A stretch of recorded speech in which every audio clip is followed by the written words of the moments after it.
Hello students, welcome to परमम class. आज हम पढ़ेंगे conservation theorem for total angular momentum. इससे पहले वाली वीडियो में हमने कंजर्वेशन थ्योरम को प्रूव किया था फॉर लीनियर मोमेंटम। इसमें ये क्या कहता है, अगर एक सिस्टम के ऊपर टोटल टॉर्क 0 के इक्वल है तो जो एंगुलर मोमेंटम है वो हमेशा किसके इक्वल आएगा, कांस्टेंट के इक्वल। ये चीज़ हमें प्रूव करनी है, इसको हम मैथमेटिकली प्रूव करेंगे। इसके लिए हमें डायग्राम देखते हैं। पहले यहाँ पे हमने लिया एक्स एक्सिस और यहाँ हम ले रहे हैं वाई एक्सिस और ये रिप्रेजेंट कर रहा है ओरिजिन को। ठीक है, यहाँ पे हमने क्या किया, एक सिस्टम ऑफ पार्टिकल ले लिया जिसके अंदर n नंबर ऑफ या ith पार्टिकल यहाँ पे है। ठीक है, अब हमने एक पार्टिकल यहाँ कंसीडर किया, ये ith पार्टिकल को रिप्रेजेंट कर रहा है O से। इस पोजीशन का जो पोजीशन वेक्टर होगा उसको हम RI से डिनोट करेंगे। अनदर हमने यहाँ पे एक पार्टिकल ये ले लिया है, इसको हम J पार्टिकल से रिप्रेजेंट कर रहे हैं। O से J का जो यहाँ पे डिस्टेंस है इसको हम रिप्रेजेंट कर रहे हैं RJ वेक्टर से। ये पोजीशन वेक्टर को यहाँ पे रिप्रेजेंट कर रहा है। अब इसका हम प्रूव करेंगे। अब देखो, इसके अंदर हमने क्या कंसीडर किया है, n नंबर ऑफ पार्टिकल हम यहाँ पे लेके चल रहे हैं। अब जो I पार्टिकल है, इस I पार्टिकल का जो यहाँ मोमेंटम होगा उसको हम डिनोट करेंगे PI से और इसका पोजीशन वेक्टर आ जाएगा RI से। ऐसे ही अगर हम J पार्टिकल के लिए मोमेंटम ले रहे हैं तो उसको हम यहाँ पे किस तरीके से रिप्रेजेंट करेंगे, PJ की फॉर्म में। P रिप्रेजेंट करता है लीनियर मोमेंटम को। ठीक है, अब हमें O पोजीशन की रिस्पेक्ट में ith पार्टिकल का एंगुलर मोमेंटम लिखना है। तो उस एंगुलर मोमेंटम को हम इस तरीके से लिखेंगे, यहाँ आ जाएगा Li vector equals to R cross PI vector. तो एंगुलर मोमेंटम जो है वो हमारे पास ये हो जाएगा। अगर हम टोटल एंगुलर मोमेंटम को रिप्रेजेंट कर रहे हैं सिस्टम के अंदर तो हम क्या करेंगे, इस इक्वेशन के अंदर समेशन यूज़ कर लेंगे। यहाँ पे हमने समेशन फर्स्ट इक्वेशन कंसीडर कर लिया है और इसको हम लिखेंगे total angular momentum of system of particle. तो इसको हम इस तरीके से लिख रहे हैं, यहाँ पे कैपिटल L टोटल को रिप्रेजेंट कर रहा है, समेशन यूज करना है Li equals to summation I, यहाँ पे आ जाएगा RI vector cross PI vector. इस फॉर्म में लिखेंगे तो एंगुलर मोमेंटम इसके इक्वल हमारे पास यहाँ पे आ गया है। अब देखो, according to Newton second law जो फोर्स है उसको हम इस तरीके से लिखते हैं PI की फॉर्म में और इसको लिखा जाता है इस तरीके से dPi ओवर dt की फॉर्म के अंदर। ठीक है, तो हम यहाँ पे क्या कर सकते हैं, इस P की वैल्यू को यहाँ पुट कर सकते हैं या फिर हम इसको इस तरीके से भी रिप्रेजेंट कर सकते हैं dPi over dt equals to summation J equals to 1 J not equals to I n। यहाँ पे चलेगा एक्सटर्नल फोर्स और इंटरनल फोर्स का सम। ठीक है, ये रिप्रेजेंट कर रहा है इंटरनल फोर्स को और ये रिप्रेजेंट कर रहा है एक्सटर्नल फोर्स को। अब नेक्स्ट स्टेप में देखो, हम इस इक्वेशन को बोथ साइड RI से मल्टीप्लाई करा देंगे।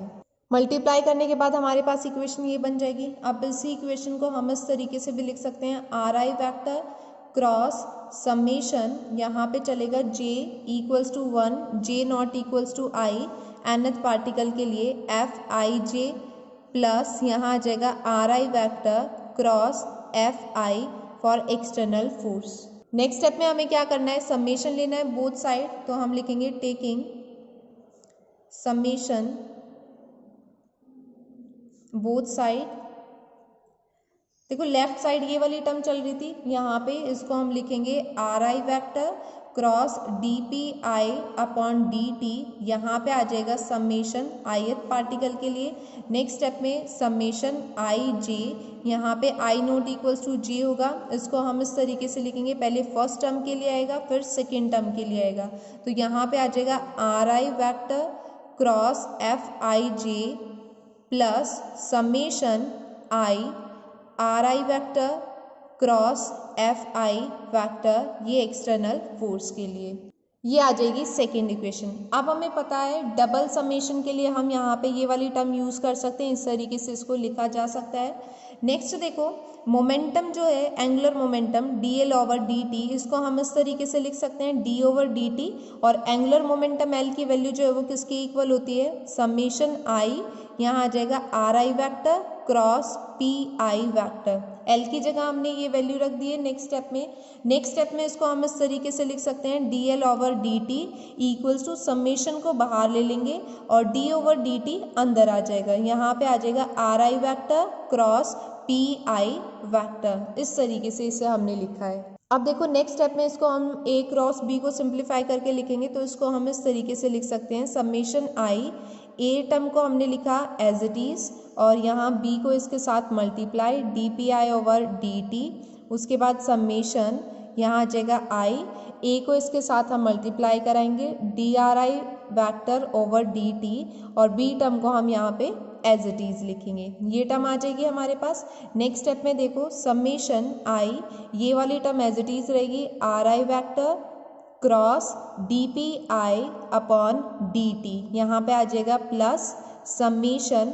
अब देखो D R upon D T ये किसके इक्वल होता है, वी के इक्वल। वेलोसिटी हमने पढ़ा था, साइड में आप रीजन दे देना v equals to D R upon D T और p को हम किसके इक्वल लिखते हैं, एम बी के इक्वल। तो यहाँ पे इस टर्म को हम लिखेंगे वी आई वैक्टर क्रॉस, यहाँ पे हम इसको लिखेंगे एम आई वी आई की फॉर्म में। ठीक है, नेक्स्ट स्टेप में ये वाली टर्म एज इट इज़ रहेगी, m को हम बाहर ले लेंगे, v क्रॉस v बचेगा। v क्रॉस v किसके इक्वल होता है, जीरो के। i क्रॉस i पढ़ा होगा आपने, जीरो के इक्वल होता है। ये वैल्यू पुट करने के बाद हमारे पास ये टर्म बचेगी। अब देखो सेकंड इक्वेशन जो हमने कंसीडर की थी ये थी सेकंड इक्वेशन। यहाँ पे r cross D P I over D T ये यूज़ कर रहे हैं, इसकी जगह हम क्या लिख सकते हैं, D L upon D T और हमारे पास बाकी टर्म ये आ जाएगी। तो इसको हम इस तरीके से लिखेंगे, put value of equation third in equation second and we get, यहाँ पे आपके पास टर्म आ जाएगी D L upon D T equals to summation I J not equals to I R I cross F I J plus summation I R I vector cross F I vector. External force आ जाएगा, इसको हम consider कर लेंगे equation number 4। अब हमें पता है जब हम यहाँ पे i और j को इंटरचेंज करते हैं तो वो डमी इंडिसेस होती है। तो ये जो इक्वेशन होगी इस इक्वेशन को हम इस तरीके से लिख सकते हैं summation I not equals to J R I vector cross F I J vector equals to summation I not equals to J, यहाँ आ जाएगा R J vector cross F J I vector और इसको हम इंटरचेंज फॉर्म में जब लिखेंगे dummy formation में तो यहाँ आ जाएगा 1/2 summation I J not equals to I और यहाँ आएगा R I vector cross F I J vector plus R J vector cross F J I vector. ठीक है, इस टर्म को जब हम यहाँ पे सॉल्व कर रहे हैं न्यूटन थर्ड लॉ अप्लाई करके तो न्यूटन थर्ड लॉ के अकॉर्डिंग क्या होता है, जे आई नॉट इक्वल्स टू क्या आ जाएगा, माइनस एफ आई जे के इक्वल।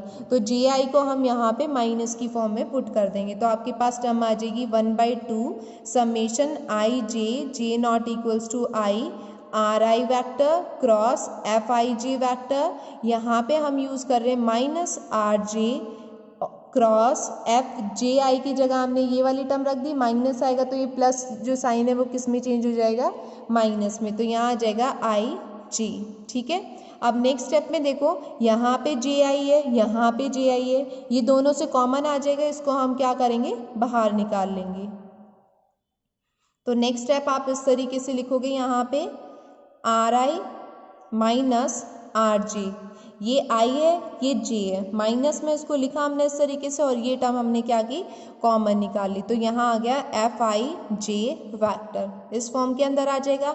अब हमें पता है जो डिस्प्लेसमेंट वेक्टर होता है r1 माइनस r2, इसको हम यहाँ पे किस तरीके से लिखते हैं, इस तरीके से लिखा जाएगा यहाँ पे 1 2 की फॉर्म में। ठीक है, तो ऐसे ही ये बना है 1 माइनस 2, तो यहाँ पे इसको हम i माइनस जे की फॉर्म में लिख सकते हैं।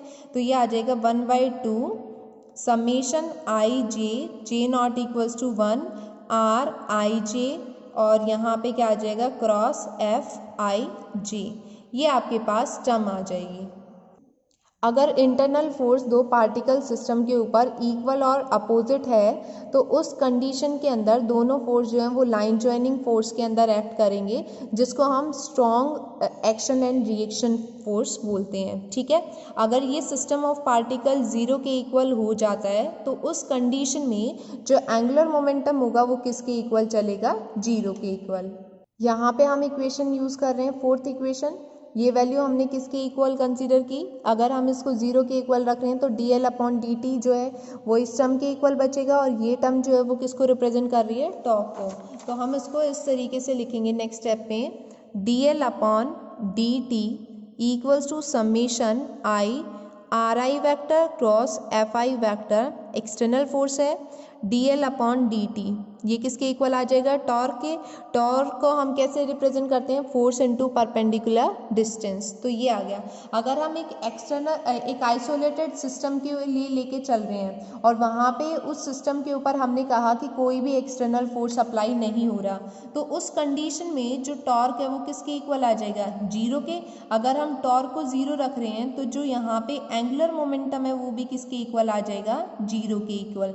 जब एंगुलर मोमेंटम जीरो के इक्वल आता है तो वो क्या प्रूव कर रहा है यहाँ पे, कांस्टेंट फॉर्म को, और इसको हम क्या बोलेंगे, यहाँ पे हमारा law of conservation of angular momentum for a system of particle prove होता है, हेंस प्रूफ।